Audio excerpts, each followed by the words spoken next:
যারা ফিলিস্তিনি বাচ্চাদের ভিডিও দেখে চোখের পানি ফেলি, কিন্তু আমাদের ওয়াশরুমে গেলে হ্যান্ড ওয়াশটা দেখা যায় ইহুদিদের।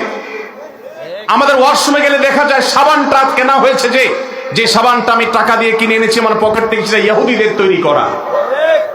আমি যে সফট ড্রিঙ্কসটা গিলছি ডক ডক করে, সেটা ইহুদিদের তৈরি করা।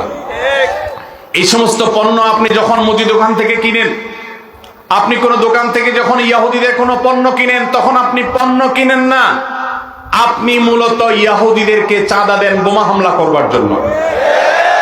আপনি যেটাকে টাকা দিয়ে সম্পদ কেনা, মাল কেনা মনে করছেন, এটা মাল কেনা নয়, এটা অভিশপ্তদের বোমাবাজিতে সাহায্য করা। লজ্জার বিষয়, কার্যকরভাবে বাংলাদেশে এখনো পর্যন্ত ফিলিস্তিন ইস্যুতে আমরা একটা বয়কট কার্যকরভাবে করতে পারি নাই। একটা সফট ড্রিঙ্কস শুধুমাত্র কিছুটা বর্জন করা গেছে আলহামদুলিল্লাহ, আর বাকি প্রোডাক্টগুলো সব যেভাবে সেভাবে রয়েছে।